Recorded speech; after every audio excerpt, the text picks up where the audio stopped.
Next chapter है backup and recovery concepts.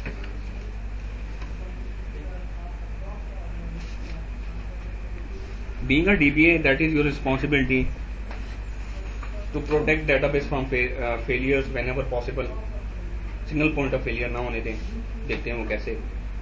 Increase the mean time between failures.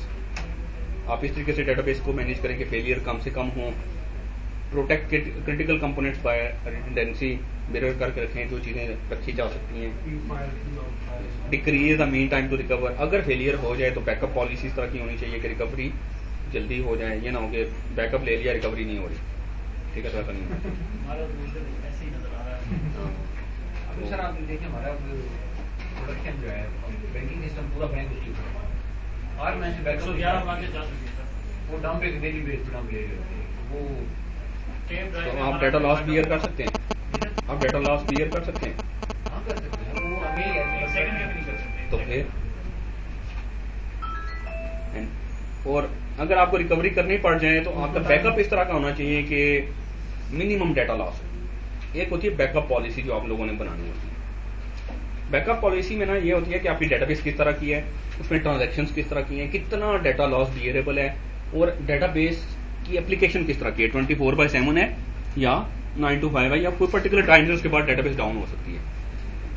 और वो जो आप वो जो बैकअप ले रहे हैं ना इंपोर्ट एक्सपोर्ट के थ्रू, वो लॉजिकल बैकअप है। That is not the main backup mechanism. Actually import export edit तौर पे यूज जरूर करना चाहिए, लेकिन वो आपकी मेन बैकअप पॉलिसी नहीं होनी चाहिए। इंपोर्ट एक्सपोर्ट यूजली यूज होता है डाटा ट्रांसफर करने के लिए एक ओरेकल की डेटाबेस से दूसरी ओरेकल की डेटाबेस में, फ्रॉम प्रोडक्शन टू टेस्ट और from one database to another database.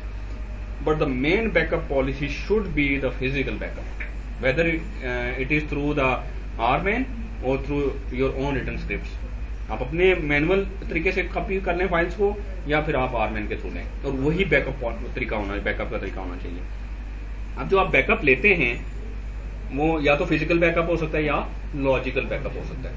Logical backup तो आप छोड़ दें, क्रिटिकल डेटाबेसिस में कभी भी सिर्फ लॉजिकल बैकअप पे आप रिलाई नहीं करते, बहुत स्लो होता है। और दूसरा उसमें देखें आपको रिकवरी कंप्लीट डाटा रिकवर नहीं होगा।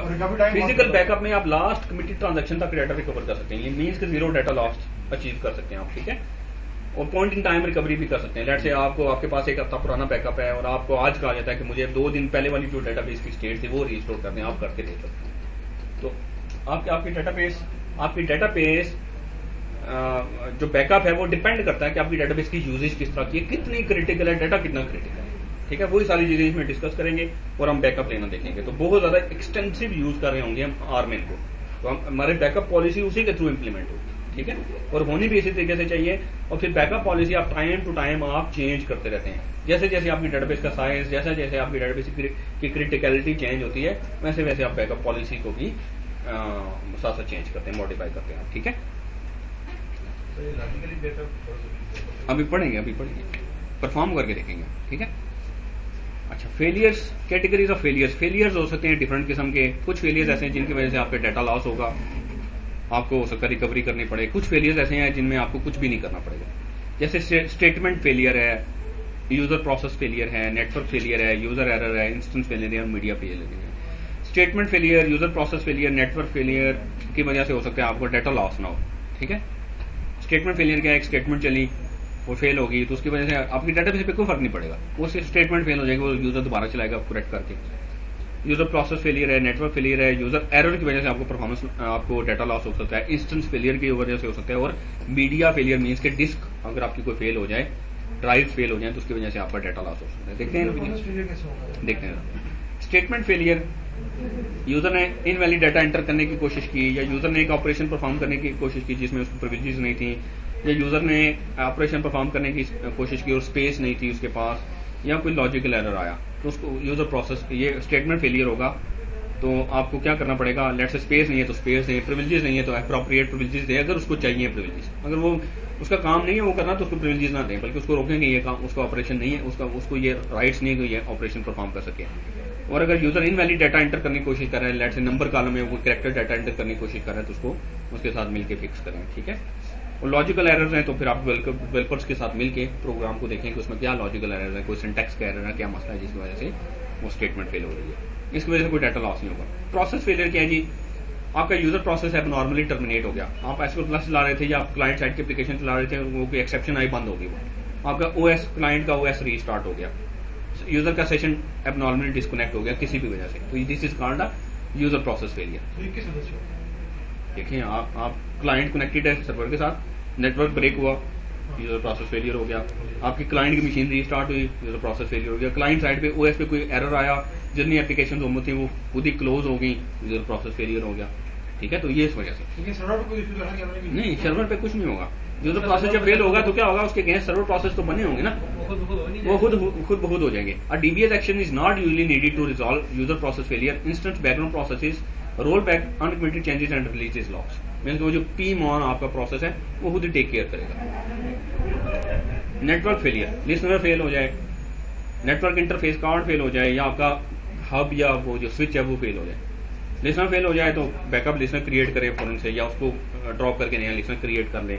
नेटवर्क इंटरफेस कार्ड फेल हो जाए तो आपके पास मल्टीपल नेटवर्क इंटरफेस कार्ड होने चाहिए सर्वर के ऊपर, दूसरा फौरन से ऑनलाइन कर ले।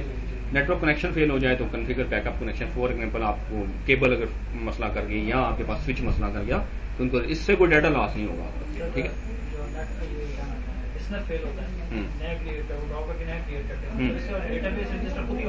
खुद ही हो जाती है, एसमॉन खुद से कर देता है। आप मैनुअली भी कर सकते हैं, स्टैटिक रजिस्ट्रेशन।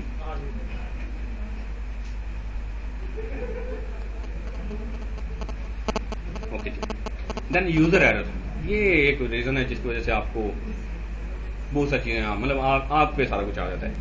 यूजर ने अपडेट की स्टेटमेंट चलाई और वेयर नहीं लिखा और कमिट कर दिया, उसको तो कुछ नहीं कहा जाएगा, आपको कहा जाएगा ये रिकवर करके नहीं, क्योंकि आप डीबीए हैं और आपका काम है बैकअप लेना और आपके पास बैकअप होना चाहिए।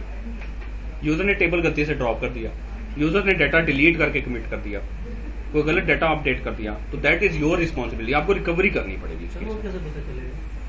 वो पता करना आपका काम होगा। हाँ, वो वैसे पता चल जाता है, आपको पता कराने की जरूरत नहीं पड़ती। हाँ, तो फिर वो जो है ना, आप अगर फिक्स कर देते हैं इशू तो वाह हो जाती है, नहीं करते तो फिर आपको घर भेज दिया। अब मनाना पड़ता है, मानता नहीं है। हाँ, ठीक है, तो ये एक बड़ा क्रिटिकल है जी, आपको यूजर्स को ट्रेन करें कि वो इस तरह के काम ना करें। मेरे केस में हुआ था, 100 GB का टेबल था, वेयर क्लास लगाए बगैर अपडेट कर दिया उसने और कमिट भी कर दिया, और फिर भुगतना पड़ा। तो ऐसा होता है, ठीक है, उसको देखेंगे हम कैसे रिकवर कर सकते हैं। नहीं, अब उनका काम था करना, उनको प्रिविलेज देनी थी, उनकी रिक्वायरमेंट थी, अब दी हुई है, लेकिन उन्होंने उसने कमेंट आउट किया हुआ था वेयर क्लास और कमिट भी साथ ही लिखा होता, और वो सिलेक्ट कर अनकमेंट करना भूल गया और साथ ही वो दबा। लेकिन वो अब उसको तो कुछ नहीं कहा जाएगा ना, अब हो गया काम, अब हो गया, अब आपको कहा जाएगा बैकअप। हाँ, कहा तो जाएगा, कुछ नहीं कर सकता, वो डीबीए कर सकता है, ठीक है ना, तो रिस्पॉन्सिबिलिटी आपकी बन जाएगी। उसको हो सकता है आपके पास अगर बैकअप ना अवेलेबल हो तो हो सकता है उसको तो छोड़ दें, आपको नहीं छोड़ेंगे, बैकअप क्यों नहीं था। यस, तो ओरेकल 10G ऑनवर्ड आपके पास फ्लैशबैक टेक्नोलॉजी है इस तरह के एरर से बचने के लिए। पुराना डाटा आपने वापस लाना हो, कमिटेड डाटा को वापस लेके आना हो, कोई ट्रांजैक्शन रिवर्ट बैक करनी हो, तो उसके लिए आपके पास फ्लैशबैक टेक्नोलॉजी है। देखेंगे डिटेल में जाके नेक्स्ट बुक में, इस पे अलग से चैप्टर 3-4 फ्लैशबैक के ऊपर। तो फ्लैशबैक क्यूरी है, फ्लैशबैक वर्जन क्यूरी है, फ्लैशबैक ट्रांजैक्शन क्यूरी है, फ्लैशबैक ट्रांजैक्शन बैकआउट है, फ्लैशबैक टेबल है, फ्लैशबैक ड्रॉप है, एंड फ्लैशबैक डेटाबेस है। ये बहुत सारे ऑप्शंस आपके पास अवेलेबल हैं जिसमें आप बगैर बैकअप रिस्टोर किए हुए एक कमांड देंगे तो आपकी डेटाबेस प्रीवियस स्टेट पे रिस्टोर हो जाएगी। देखेंगे जरा इसको। Then is instance failure. Instance failure का मतलब ये है कि पावर आउटेज हुई, हार्डवेयर फेलियर हुआ, या कोई क्रिटिकल बैकग्राउंड प्रोसेस फेल हो गया, या आपकी डेटाबेस आपने शट डाउन अबर्ट कर दी, तो इंस्टेंस फेल हो जाएगा। नेक्स्ट स्टार्टअप पे ओरेकल ऑटोमेटिकली रिकवरी करेगा। तो आप रीस्टार्ट करेंगे डेटाबेस, इंस्टेंस फेलियर रिकवरी खुद होगी। इंस्टेंस फेलियर से आपका सारा डाटा पहले रोल फॉरवर्ड होगा, मीन्स के रीडू लॉग फाइल से सारा डाटा फाइल में शिफ्ट होगा, डेटाबेस ओपन हो जाएगी, और फिर रोल बैक होगा, अनकमिटेड चेंजेस को रोल बैक करेगा। ठीक है, इंस्टेंस रिकवरी को देखते हैं जरा कैसे होती है इंस्टेंस फेलियर को। चेक पॉइंट क्या जी? Checkpoint process is responsible for updating data files headers with the checkpoint information updating control file with the checkpoint information and signal करता है डेटाबेस राइटर को कि check point का time हो गया, check point perform करो। सीकेपीटी एक process है जो डीबी राइटर को सिग्नल करता है। DB writer database buffer cache से डर्टी बफर्स उठाता है, अप्रोप्रिएट डेटा फाइल्स के अंदर राइट करता है। जब वो राइट कर लेता है तो सीकेपीटी प्रोसेस को बताता है जी मैंने राइट कर लिया और यहाँ तक राइट किया है। वो नंबर उसको दे देता है, वो नंबर वो कंट्रोल फाइल में और साइड डेटा फाइल्स के हेडर में लिख देता है। वो नंबर आपका चेक पॉइंट नंबर कहलाता है। ठीक है, अगर आपका इंस्टेंस क्रैश कर जाए तो उस चेक पॉइंट नंबर से ऑनवर्ड जितना डाटा रीडूला फाइल के अंदर पड़ा हुआ है वो सारा डाटा डेटा फाइल्स के अंदर शिफ्ट करना पड़ेगा। ठीक है, ये हमने डिटेल से पढ़ा था, याद है ना? अच्छा, understanding the instance recovery redo log files and log writer. Redo log files क्या करती हैं? Records changes to the database and should be multiplex to protect against loss. मैंने आपको बताया था कि रीडूलॉग फाइल्स ग्रुप्स की फॉर्म में होती हैं। एक ग्रुप में मिनिमम एक मेंबर होता है और एक से ज्यादा मेंबर्स भी हो सकते हैं। एक से ज्यादा होंगे तो क्या होंगे? वो मिरर होंगे एक दूसरे का, मींस का सिंगल पॉइंट ऑफ फेलियर से बच जाएंगे आप। ठीक है, दोनों में एक ही तरह का डाटा होगा, तो इसलिए उसको मल्टीप्लेक्सिंग कहते हैं कि एक ग्रुप के अंदर एक से ज्यादा फाइल्स रखें आप।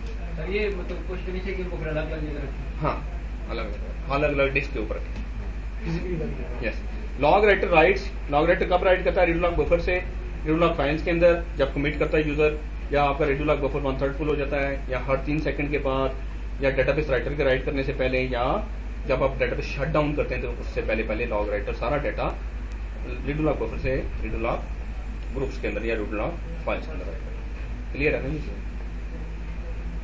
अच्छा, इंस्टेंस रिकवरी कब होती है? ऑटोमेटिक इंस्टेंस और क्रैश। इंस्टेंस रिकवरी को क्रैश रिकवरी भी कहते हैं और कैशे रिकवरी भी कहते हैं। ठीक है, ऑटोमेटिक इंस्टेंस और crash recovery is caused by attempts to open an database whose files are not synchronized on shutdown.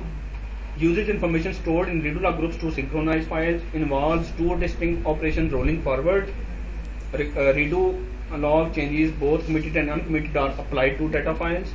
And rolling back changes that are made but not committed are returned to their original state. तो instance recovery दो phases में होती है, एक role forward और एक roll back. Sir अगर पहले से आप कमिटेड चेंज की जाए तो फिर उसका सर्च करना पड़ेगा ना, ये कमिटेड है ये ना कमिटेड है, टाइम ज्यादा लग जाएगा। हाँ, वो डेटाबेस ओपन करने में बहुत ज्यादा टाइम लग जाएगा। तो प्रायोरिटी होती है कि database as soon as possible open हो जाए। ये माउंट स्टेज पे सारा काम हो रहा होता है रोल फॉरवर्ड का, और रोल बैक ओपन स्टेज पे होता है। इसलिए फिर वो डेटाबेस अवेलेबिलिटी क्रिटिकल है, उसको अवेलेबल कर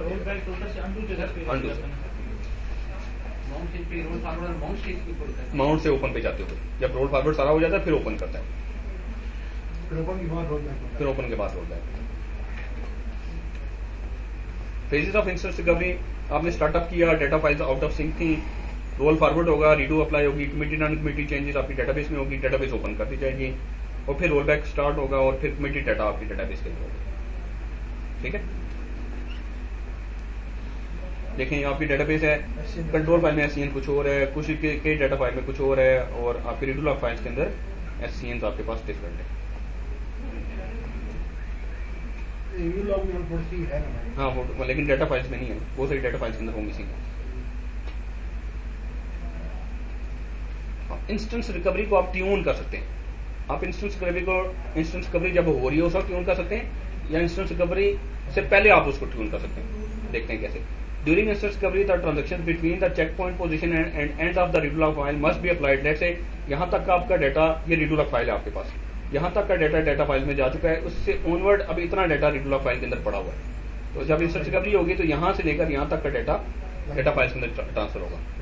तो आपका जो recovery time, instance recovery time है, वो मिनिमाइज हो सकता है अगर ये जो आपका चेक पॉइंट पोजीशन है और end of redo log file जो का जो गैप है वो कम, जितना मिनिमाइज हो।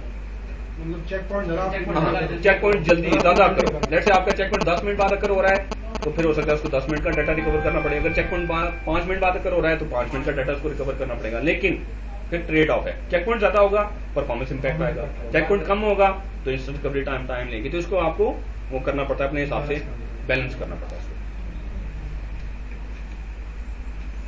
Okay, एमटीटीआर adviser. एमटीटीआर क्या होता है? Mean time recovery.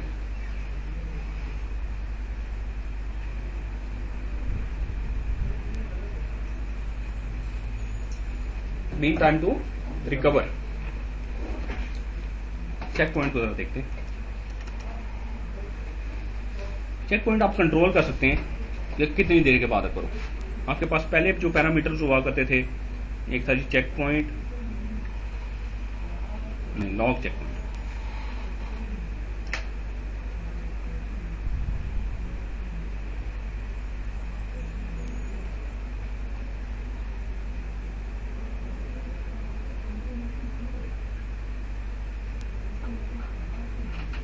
ये ओरेकल ए टाइम ये पैरामीटर हुआ करते थे। आपने टाइम दे दिया इसमें लेट्स से 5 मिनट्स, नहीं इसमें टाइम आउट में आप देते हैं number of buffers. Let's say आप कहते हैं जी कि 500 बफर्स रेडी हो जाएं तो फिर चेक पॉइंट करो। इंटरवल में आप टाइम देते हैं, लेट्स से आपने 5 मिनट दे दिया, तो जब 5 मिनट गुजर जाएंगे तो तब चेक पॉइंट अगर होगा, या 500 बफर्स रेडी हो जाए तो तब चेक पॉइंट अगर होगा,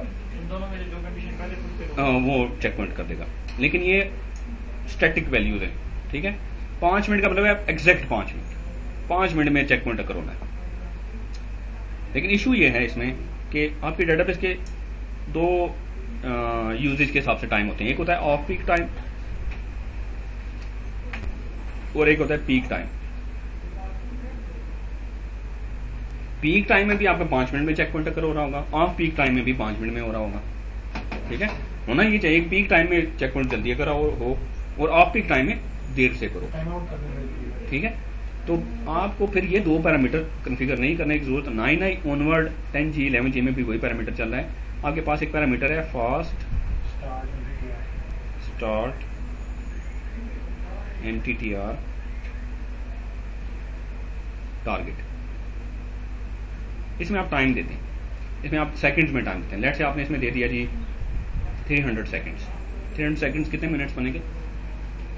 6 मिनट, 5 मिनट, 5 मिनट्स बनेंगे, ठीक है। तो इसका क्या मतलब है कि आपका जो चेक पॉइंट अगर होगा वो 5 नहीं, इसका ये मतलब नहीं, हाँ, बल्कि इसको 5 मिनट नहीं, इसको ये 5 मिनट तो मैंने ज़्यादा वैल्यू दे दी है, इसको आप 120 सेकंड दे देते हैं, ठीक है। अब ये 120 सेकंड का ये मतलब नहीं है कि 120 सेकंड्स के बाद चेक पॉइंट अगर होगा। इसका ये मतलब है कि इंस्टेंट रिकवरी 120 सेकंड्स के अंदर अंदर हो। तो इतना डेटा जब हो जाए कि जो तो ओरेकल, हाँ यस, तो ओरेकल खुद से एडजस्ट करेगा, वो देखेगा कि 120 सेकंड्स में कितना डाटा वो कर सकता है, वो roll forward and roll back. जैसे उतना डाटा रेडी होगा चेक पॉइंट कर देगा। तो पीक आवर्स में हो सकता है, फॉर एग्जांपल हो सकता है 120 सेकंड्स में 120 ब्लॉक्स को roll forward and roll back कर सके, या 120 चेंजेस को रोल फॉरवर्ड अज्यूम करते हैं। 120 सेकंड्स में हो सकता है वो 120 चेंजेस को roll forward and roll back कर सके। तो जैसे 120 चेंजेस हो जाएंगी डेटाबेस के अंदर तो वो चेक पॉइंट कर देगा। पीक टाइम में हो सकता है 120 चेंजेस 1 मिनट में हो जाए, और पीक टाइम में हो सकता है 30 मिनट में जाके हो।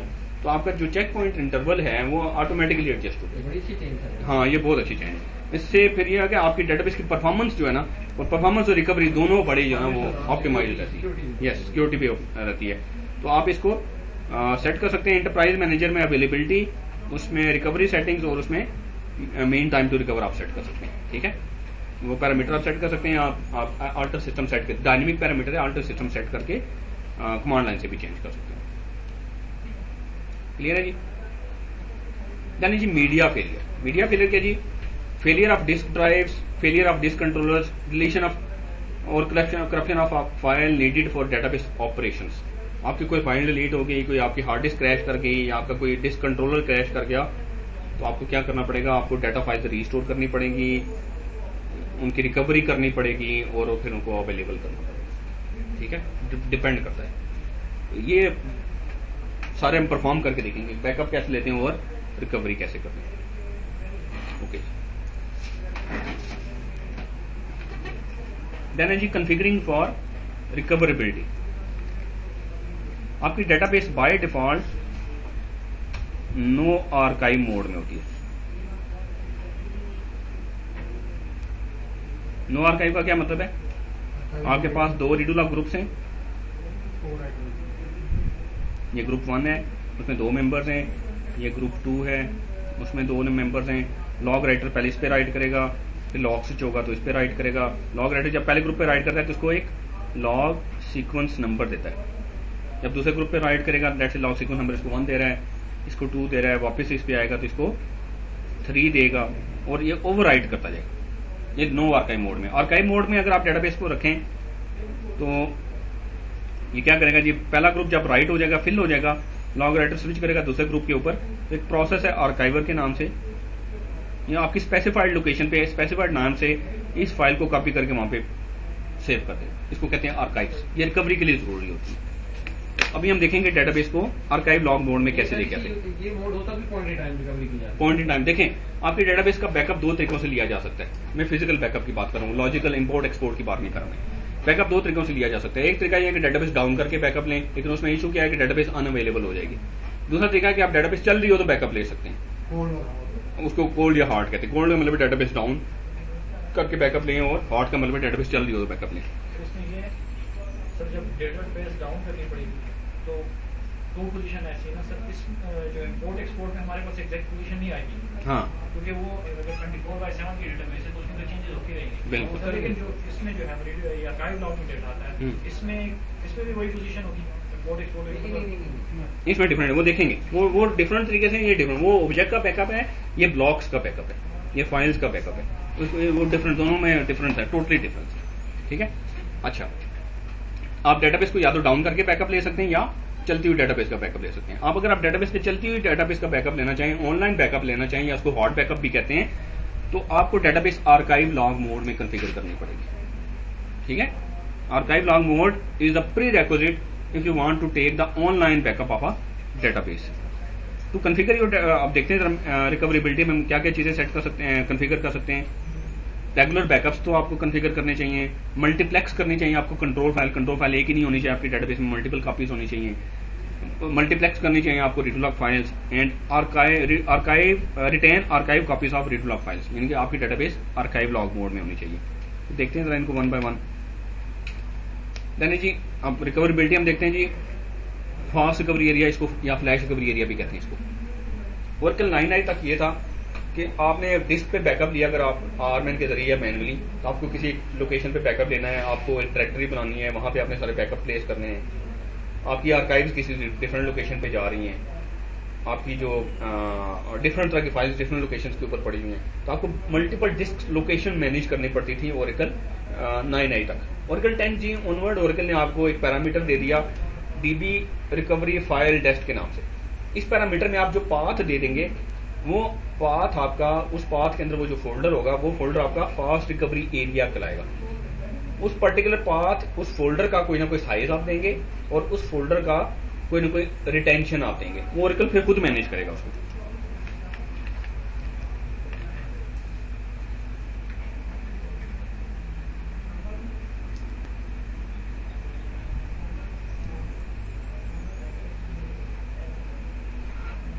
लेट्स से आपके पास एक डिस्क है 100 GB की, एम्प्टी है बिल्कुल। इस पे आप कितनी आर्काइव्स, कितने बैकअप्स रख सकते हैं एट अ टाइम? साइज पे डिपेंड करता है। 100 GB है, 100 GB यूज कर सकते हैं आप इसको। ठीक है। लेट्स से इस पे कुछ डाटा फाइल्स भी पड़ी हुई हैं, वो डाटा फाइल्स का साइज है कोई 10 GB, और वो ग्रो भी कर रही हैं। आप चाहते हैं कि वो 10 GB मजीद ग्रो कर सकें। मीन्स कि आपके पास टोटल जो जगह है 20 GB आप निकाल दें, आपके पास कितनी जगह है? 80 GB। लेकिन अभी जो डाटा फाइल्स का साइज है वो let's say ji total 10 GB, आपके पास टोटल इस वक्त कितनी जगह है? 90 GB। तो आप 90 GB जगह यूज कर सकते हैं बैकअप्स के लिए और आर्काइव्स के लिए। लेकिन आप इस पे लिमिट लगाना चाहते हैं, आप चाहते हैं कि 10 GB मेरे पास हर वक्त फ्री हो। टोटल जो बैकअप्स और आर्काइव्स के लिए जगह मेरे पास है वो 80 GB मैक्सिमम है, इससे ऊपर नहीं जानी चाहिए। तो कोई ऐसा तरीका है कि मैं ये लिमिट इन्फोर्स कर सकूं? OS लेवल पे ऐसी कोई चीज नहीं है। अगर आप ये जो 80 GB या 90 GB जगह है, एक फोल्डर बनाएं और उस फोल्डर को as a flash fast recovery area set कर दें, तो ओरेकल क्या करेगा, और उसका साइज बता दें कि इसका साइज ये मैक्सिमम 80 GB हो सकता है। उसकी रिटेंशन बता दें जी कि इसमें जो डाटा होगा वो मैक्सिमम 48 घंटे तक पड़ा रह सकता है। तो ओरेकल क्या करेगा, ऑटोमेटिकली जैसे ही इस फोल्डर के अंदर 80 GB डाटा हो जाएगा, बैकअप्स और आर्काइव्स हो जाएंगी, आपको वार्निंग दे देगा जी कि इस एरिया को खाली करें, या फर्दर आर्काइव्स नहीं जनरेट हो सकती, फर्दर बैकअप्स नहीं हो सकते, अलर्ट आ जाएगा आपको। तो और फिर क्या करेगा, 48 घंटों के बाद खुद से ही ऐसी फाइल जिनकी रिटेंशन पूरी हो चुकी है इस एरिया में से डिलीट कर दे। तो ये फायदा, अगर हमने बैकअप नहीं नहीं लिया तो डिलीट हो जाएगा, यानी एडिट हो गया वो उड़ा देगा। ठीक है। तो फ्लैश रिकवरी एरिया या फास्ट रिकवरी एरिया जब आप सेट करते हैं तो आप इस तरीके से एक डिस्क का कुछ साइज आप दे सकते हैं कि ओरेकल की फ्लैश। अब इस फास्ट रिकवरी एरिया के अंदर होता क्या क्या है, आर्काइव्स, आरमेन के by default backups, image copies आपकी डाटा फाइल्स की, और फ्लैश बैक लॉग अगर आपकी डेटाबेस फ्लैश बैक मोड में, तो ये सारी चीजें पड़ी होती हैं। इमेज कॉपी आप डाटा फाइल को कॉपी करके पेस्ट करते हैं। आरमेन के थ्रू दो तरह के बैकअप ले सकते हैं, एक इमेज कॉपी बैकअप है और एक क्या कहते हैं उसको, कहते हैं इसको है जी, नहीं इंक्रीमेंटल नहीं है, ब्लॉक्स लेवल बैकअप है। एक इमेज कॉपी बैकअप और एक ब्लॉक लेवल बैकअप है, ठीक है, बैकअप सेट के थ्रू उसको कहते हैं बैकअप। तो दो तरह के बैकअप ले सकते हैं, तो इमेज कॉपी के थ्रू लेंगे या बैकअप सेट के थ्रू लेंगे तो दोनों वहां पे by default flash recovery area में आएंगे। आप अपनी मर्जी का एरिया भी स्पेसिफाई कर सकते हैं। अच्छा, सबसे पहले देखते हैं, आप अपनी अपनी डेटाबेसेस भी ऑन कर लें जरा, फ्लैश रिकवरी एरिया आप भी जरा साथ स्पेसिफाई करेंगे। Flash recovery area by default जब आप DBCA के थ्रू डेटाबेस चलाते हैं ना, तो उसमें विजिट में भी आपसे पूछा कि फ्लैश रिकवरी एरिया बना दूं, वो अगर आप ऑप्शन बाय डिफॉल्ट चेक करते हैं तो वो ओरेकल बेस जो आपका एनवायरनमेंट वेरिएबल है जहां पे सेट होता है, उसमें उसके अंडर आपका फ्लैश रिकवरी एरिया के नाम से एक फोल्डर बना लेता है और उसको उस पाथ में सेट कर देता है। तो हम देखते हैं हमारे केस में सेट हुआ है कि नहीं। तो शो पैरामीटर रिकवरी करते हैं,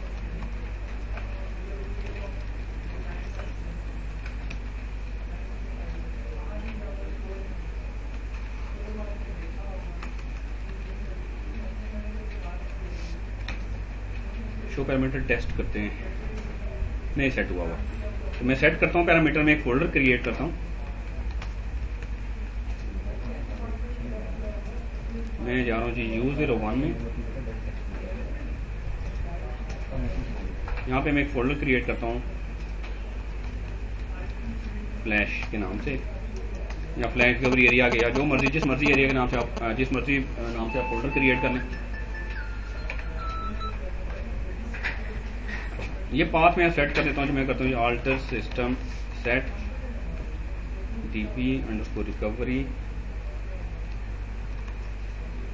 _file _test इक्वल्स टू, और सिंगल कोट्स में पा दे देता हूँ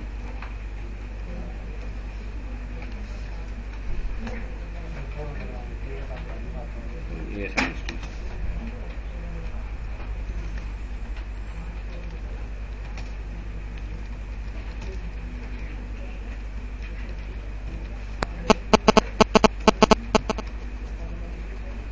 DB रिकवरी फाइल टेस्ट मेरे केस में नहीं सेट हुआ, मैं इसको कहता हूँ अल्टर सिस्टम सेट DB_recovery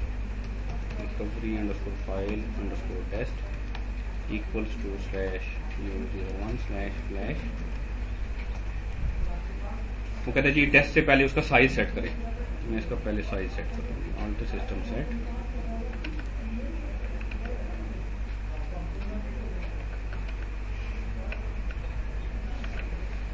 मैं इसको कर देता हूँ जी 10 GB।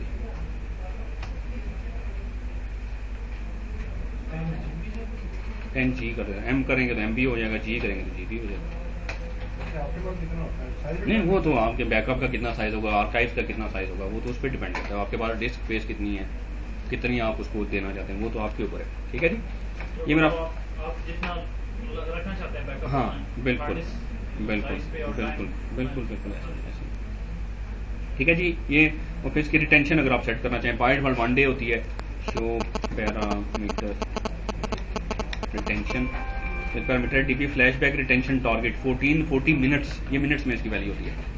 40 मिनट्स मीन्स के 1 डे है। तो अगर आप 2 डेज करना चाहें तो इसको डबल कर दें, या जितना करना चाहते हैं उसको मिनट्स में कन्वर्ट करें और यहाँ पे आप दे दें। ठीक है, यही सारा काम आप इंटरप्राइज मैनेजर से अगर आप करना चाहें तो इंटरप्राइज मैनेजर में आप जाएंगे जी,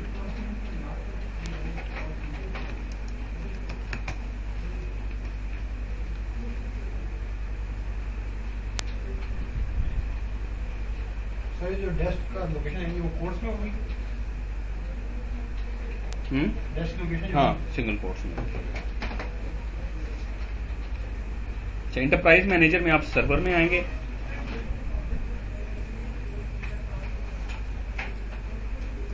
सर्वर में नहीं, इसमें आप आएंगे अवेलेबिलिटी में। इंटरप्राइज मैनेजर में आप अवेलेबिलिटी में,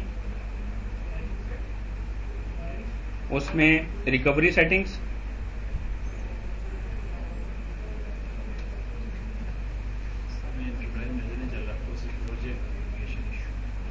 या तो होस्ट नेम नहीं सही सेट हुआ हुआ, या फिर वो उसकी कॉन्फ़िगरेशन का इशू है, और फिर आपको EMCA के थ्रू उसको दोबारा से क्रिएट करना पड़ेगा। अच्छा, यहाँ पे अगर आप देखें तो आपके पास है जी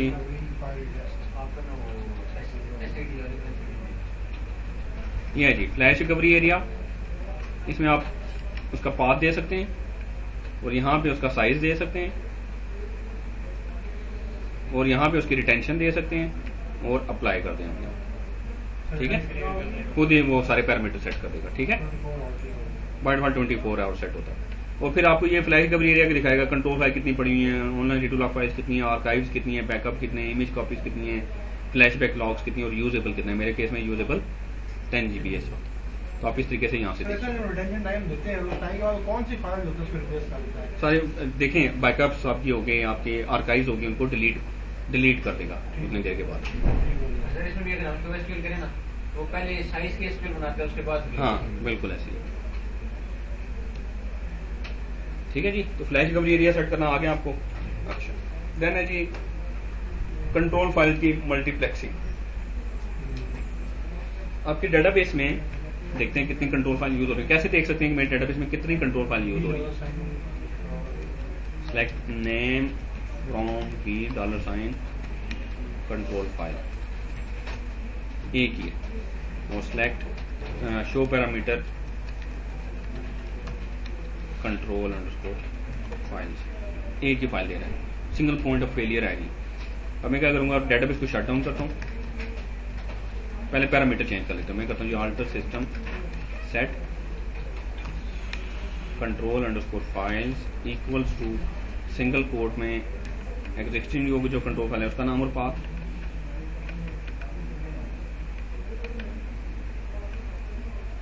और फिर सिंगल कोट क्लोज कामा देके दूसरी कंट्रोल फाइल जहां पे मैं ऐड करना चाहता हूँ। लेट से मैं दूसरी कंट्रोल फाइल चाहता हूँ कि वो ऐड हो जी फ्लैश रिकवरी एरिया में। फ्लैश रिकवरी एरिया में परमानेंट आइटम्स भी हो सकते हैं, वो डिलीट कभी भी नहीं होते, ठीक है। तो मैं यहाँ का पाथ दे दूंगा आपको, करूँगा जी /u01/flash जी बिल्कुल उसको नहीं चाहिए। स्कोप SP फाइल के साथ करेंगे, ये रन टाइम पे पैरामीटर चेंज नहीं हो सकता, ठीक है। उसके बाद डेटाबेस को शट डाउन करते हैं प्रॉपर तरीके से, और आप क्या करेंगे, एग्जिस्टिंग कंट्रोल फाइल को कॉपी करेंगे और ये जो आपने दूसरा नाम दिया और पाथ दिया वहां पे इस नाम से उसको पेस्ट करते हैं। कंट्रोल फाइल खुद क्रिएट नहीं होगी, हाँ खुद करना है आपने, ठीक है। डेटाबेस डाउन होगी, मैं ASM CMD के थ्रू आता हूँ, क्योंकि ASM के ऊपर मेरे डेटा फाइल पड़ी है। ls data ls db ls control file ls, ये कंट्रोल फाइल मैं इसको करता हूँ कॉपी, कंट्रोल फाइल का नाम दे देता हूँ /u01// कंट्रोल 02.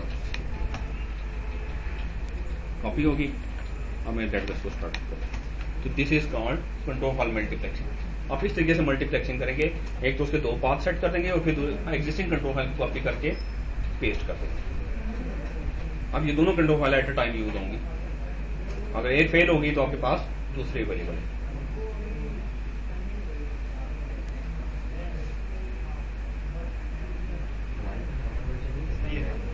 मैनुअली हमें चेंज करनी पड़ेगी, मैनुअली हमें चेंज करनी पड़ेगी ये फाइल? नहीं, ये एक दफा आपने मल्टीप्लेक्सिंग कर दी बस, उसके बाद दो कॉपी बनती जाएंगी। नहीं, ये कॉपी तो ऑलरेडी आपने क्या किया है, यहाँ पे देखें कंट्रोल फाइल आपके पास एक थी, उसको कॉपी करके एक और लोकेशन पे पेस्ट कर दिए, जो लोकेशन आपने इस पैरामीटर के अंदर दी हुई थी। बस अब आपके पास ये दोनों कंट्रोल फाइल्स हैं, ये ऑलरेडी थी और ये भी आपके पास अब अवेलेबल है। नहीं क्या मतलब, और क्या मतलब, क्यों करें? दो कंट्रोल फाइल होगी। या आप ये देखें ना, अब देखें, एक मिनट देखिएगा, ये select name from $, control file, तो दो कंट्रोल फाइल यूज हो रही हैं। अब आप क्या चाहते हैं, अब ये दोनों कंट्रोल फाइल इस वक्त डेटाबेस में यूज हो रही हैं। तो पहले भी यूज कर रहा होता है, दोनों देखें, दोनों को यूज कर रहा होगा एट अ टाइम, दोनों अपडेट हो रही होंगी। दोनों अपडेट हो रही होंगी, दोनों में सेम इन्फॉर्मेशन राइट हो रही है, मिररिंग हो रही है। मिररिंग हो रही है। अगर एक भी अनअवेलेबल होगी डेटाबेस नहीं चलेगी। सर हम तो 4-5 भी कर सकते हैं। 4-5 भी कर सकते हैं। एसपी फाइल में भी ज्वाइन करना पड़ेगा। एसपी फाइल में सबके पाथ देने पड़ेंगे और फिर वो मैनुअली कॉपी एग्जिस्टिंग किसी कंट्रोल फाइल को कॉपी करेंगे। लेट से आप एक चाहते हैं कि तीसरी कंट्रोल फाइल भी आपकी डेटाबेस में हो। पहले तो वो जो पाथ है ना कंट्रोल अंडरस्कोर फाइल्स का पैरामीटर फाइल के अंदर, उसमें 3 कंट्रोल फाइल्स के नाम और पाथ दें। फिर किसी डेटाबेस को प्रॉपर तरीके से डाउन करें। 2 आपके पास ऑलरेडी हैं, तीसरी आप क्रिएट करना चाहते हैं, दोनों में से किसी एक को कॉपी करें। तीसरी जो आपने लोकेशन दी है उस पाथ पे उस नाम से उसको पेस्ट कर दें और डेटाबेस स्टार्टअप कर दें। 3 कंट्रोल फाइल होगी आपके पास। पहले सेट कंट्रोल फाइल्स कॉमन देखें। हाँ जी, कॉमन देके 2 3 4 इकट्ठे जितनी मर्जी देखें। आपने क्या करना है, सिंगल कोट में एक कंट्रोल फाइल का नाम और पाथ, फिर कामा, फिर सिंगल कोट में दूसरी कंट्रोल फाइल का नाम और पाथ, फिर कामा देके जितनी मर्जी कर लें। लेकिन जितनी ज्यादा करेंगे उतना फिर परफॉर्मेंस इंपैक्ट भी होगा। अगर एक भी अनअवेलेबल हो जाए तो डीबी डाउन है। हाँ, लेकिन उससे फायदा ये है कि अगर एक भी अनअवेलेबल होगी आपकी डीबी तो डाउन हो जाएगी। अगर आप क्या करते हैं, लेट से ये अनअवेलेबल हो जाती है, ये डिलीट हो जाती है, आप डेटाबेस स्टार्ट नहीं होगी। इसको करके देखते हैं जरा। सर रियल टाइम इसको अगर हम करते हैं नहीं देख, एक मिनट, मैं इसको ना लोकेशन खत्म करके फिर स्टार्ट करेंगे। नहीं, मैं इसको फाइल को कॉपी कर सकते हैं। मैं फाइल का जो है ना नाम चेंज कर देता हूँ। ठीक है, अब ये कंट्रोल फाइल मैंने कंट्रोल फाइल एक्चुअली जो नाम है कंट्रोल फाइल का control02.ctl है, मैंने control02.ctl डॉट ओल्ड कर दिया। अब ये डेटाबेस स्टार्टअप करूंगा ना तो नो माउंट स्टेज से माउंट पे जाते नो माउंट स्टेज से माउंट पे जाते वो एरर दे देगा। उन्होंने देखा जी error in identify control file. अब ये डेटाबेस नहीं चलेगी। अगर एक ही कंट्रोल फाइल होती तो फिर तो आपके पास कुछ भी ऑप्शन नहीं था। अब क्योंकि दूसरी आपके पास अवेलेबल है, आप देखें कौन सी मिस है। आप लेट से आपको पता चल गया ये नहीं है मेरे पास कंट्रोल फाइल। ये कैसे पता चलेगा कि कौन सी कंट्रोल फाइल उसको नहीं मिली? अलर्ट लॉग, इस डेटाबेस की अलर्ट लॉग फाइल में से। अलर्ट लॉग फाइल में देखेंगे वो कहेगा जी ये बात आपको देगा कि ये कंट्रोल फाइल मुझे नहीं मिली। आप सिंपली क्या करें, इस कंट्रोल फाइल को कॉपी करें और इस पाथ पे इस नाम से पेस्ट कर दें। ठीक है, तो एरर फिक्स हो जाएगा। मैं यही करता हूँ, मैं दोबारा से इसको कॉपी कर देता हूँ। सर ये एसपी फाइल जो है ये माउंट स्टेज पे भी नो माउंट स्टेज पे भी होती जा सकती है। हाँ, चेंज कर सकती है। आप यहाँ पे एसपी फाइल को चेंज करने के उसमें दूसरा पाथ निकाल दें। लेकिन बेहतर तरीका ये है कि आप कॉपी कर लें। मल्टी हाँ, आपका इंस्टेंस स्टार्ट होना चाहिए, आप एसपी फाइल चेंज कर सकते हैं। अब मैं करता हूँ अल्टर डेटाबेस माउंट, अब वो चला जाएगा क्योंकि कंट्रोल फाइल मैंने कॉपी कर दी है। Alter database open. कंफ्यूजन नहीं होनी चाहिए, ये बहुत इंपॉर्टेंट है, ये आपको समझ आना चाहिए। नहीं समझ आ रहा मुझसे पूछें, हम इस पे ज्यादा टाइम लगा सकते हैं। क्यों जी, आ रहा है? ये बिल्कुल ही नहीं आ रहा। आपने चेहरे से लग रहा है कि आपको 90% समझ नहीं आ रहा, 10% आ रहा है। सर ये फिजिकली वो है बैकअप एरर। हाँ जी बताएं जी, क्या किया हमने? बीच में शुरू में मैंने मिस कर दिया तो आपने क्यों मिस किया? मुझे पूछे ना, मैं आपसे इसलिए कह रहा हूँ कि क्वेश्चन पूछें। पूछो आप किस्मत ये नेक्स्ट टाइम दोबारा करेंगे, इसको पढ़ के आइएगा। ठीक है।